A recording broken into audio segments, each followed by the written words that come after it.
All right, today's Tuesday. We're focused today on the social position of knights and samurais, and we can see that in document A, the feudal pyramid, which we focused on in feudal Europe 2 weeks ago, um, with the Pope technically being the head of the Catholic Church, who is the one who all the kings look up to, and they are very religious kings, so the Pope is technically the head. Um, the lords, the lesser lords, the knights, the artisans and merchants, and the peasant serfs. On the feudal Japan side, we have very similar, except there is no Pope. There is just the Emperor, which is symbolic power only, meaning they don't actually have any decisions. They're just at the top as a figurehead, kind of like the Queen of England. Then the shogun, who's the military dictator, more power than the emperor.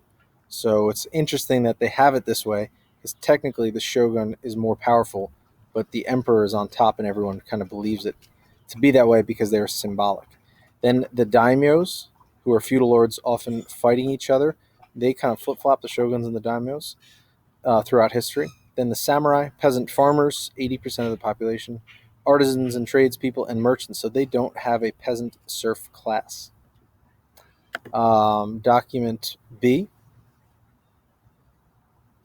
is all on the relationship between the samurai and the knight and their relationship to their lord above them, either the lord or the daimyo or shogun. Um, you can read this out loud. Hereditary means passed down or inherited, like it is passed down in your family. So, in loyalty in Japan was hereditary. So service from the feudal lord went from the father to the son, so that the relations of lord and samurai existed between many families for generations. Um, in But this arrangement was not that way in Europe. It was a contract. All right. So they talk about Japan up here, then in here, this was in Europe, and then they go back to Japan down here.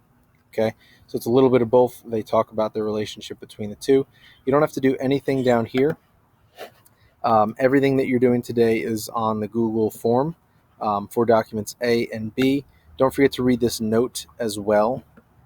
To receive a grant of land, an English or French nobleman knelt before his lord and pledged loyalty and military support. In return, the lord swore an oath of protection and granted a fief or a piece of land.